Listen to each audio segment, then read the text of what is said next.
Hello everyone, welcome to texture math. आज के session में हम कर्सर का एक और सिनेरियो कवर करेंगे जिसमें जिस कीवर्ड का हम यूज़ करने जा रहे हैं वो है प्रायर। तो पहले हम रिक्वायरमेंट समझेंगे कि प्रायर कीवर्ड किस कंडीशन में हमारे को यूज़ करना होता है और उसका बेनिफिट क्या होगा। ठीक है, तो ये दोनों चीज़ समझने के लिए पहले मैं आपको टेबल का डेटा दिखाऊंगा और फिर हम उसको एग्जाम्पल के थ्रू समझेंगे। तो यहाँ पे मैं एक क्वेरी रन कर रहा हूँ, select star from Sharmit one, जो मेरे लाइब्रेरी का नेम है, /empf1, ये हमारे फाइल का नेम है। अब जैसे यहाँ पे एंटर करते हैं तो ये कुछ डेटा हमारे को शो हो रहा है। अब सपोज आपकी रिक्वायरमेंट ऐसी है कि आपको ये टेबल का डेटा तो चाहिए अपने प्रोग्राम में, बट रिवर्स ऑर्डर में। ठीक है, आप चाहते हो कि पहले आपका जो वैल्यू प्रिंट हो एम्प्लॉय आईडी में वो 90 हो, फिर आपका 1 हो, फिर 20 और फिर 50। ठीक है, हो सकता है आप पूरे कॉलम सभी कॉलम्स को एक साथ फैच कर रहे हो, तो उस केस में ये होना चाहिए 90 254 1545 20 1050 और 50 12। ठीक है, ये जस्ट डेटा एक रैंडम डेटा है। इससे एज का आप जैसे देखोगे 1050, तो ये एक जस्ट रैंडम डेटा मैंने यहाँ पर डाला हुआ है, इसका कॉलम से कोई मीनिंग नहीं है ऐसा। ओवरऑल पर्पस क्या है? पर्पस ये है कि हमारे को इस फाइल के डेटा को फेच करना है प्रोग्राम में रिवर्स मोड में। क्लियर? अब इसको कैसे यूज़ करेंगे? तो इसको यूज़ करने के लिए सबसे पहले आपको एक प्रोग्राम क्रिएट करना है SQL RPGLE। उसके अंदर हम क्या डिक्लेयर करेंगे? कांस्टेंट डिक्लेयर करेंगे।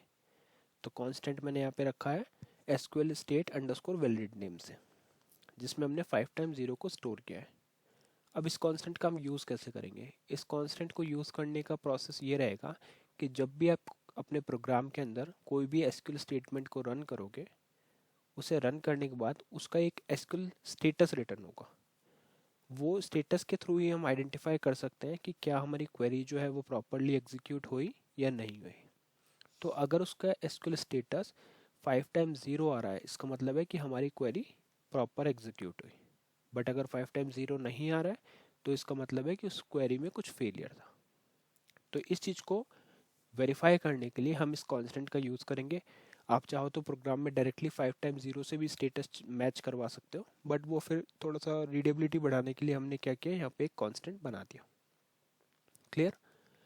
उसके बाद में हम क्या कर रहे हैं, जैसे मैंने आपको बताया एग्जांपल के लिए मैं सिर्फ एक ही कॉलम का डेटा फैच कर रहा हूँ। तो सपोज हमारे को सिर्फ एम्प्लॉय आईडी पे ही फोकस करना है और हम एम्प्लॉय आईडी को रिवर्स मोड में प्रिंट करने वाले हैं।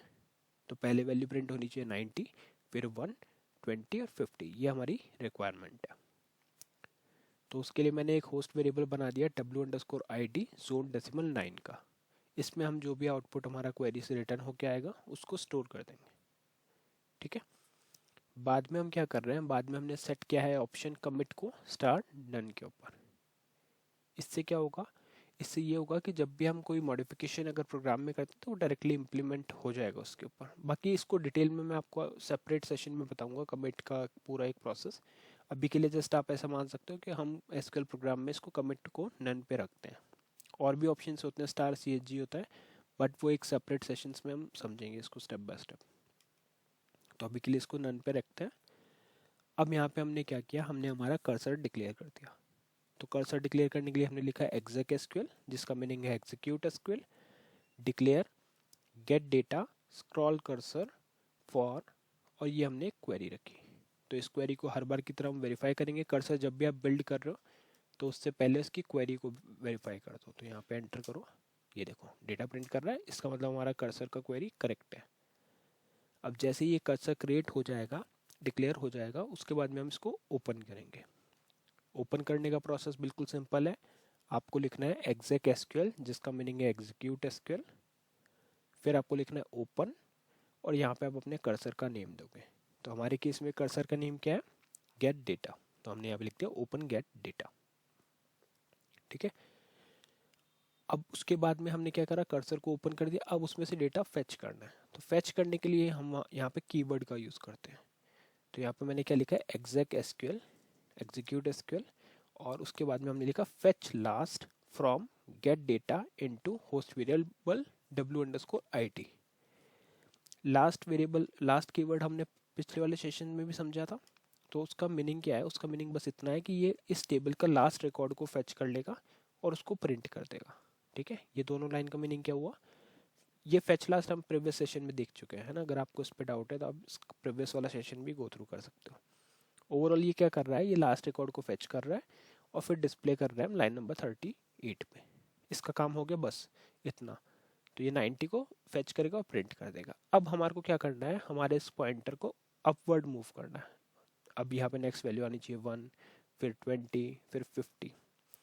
तो मल्टीपल वैल्यूज है तो इनको हम लूप में प्रिंट करेंगे। तो हमने क्या किया, एक डू वाइल लूप चलाया जब तक हमारा एसक्यूएल स्टेट अंडरस्कोर वैलिड है। तब तक हम क्या कर रहे हैं, अंदर एक और एग्जीक्यूट एसक्यूएल किया और फेच प्रायर का यूज़ किया। ये हमारा मेन कीवर्ड है इस सेशन के लिए। तो ये क्या करेगा, प्रायर रिकॉर्ड को रीड करेगा।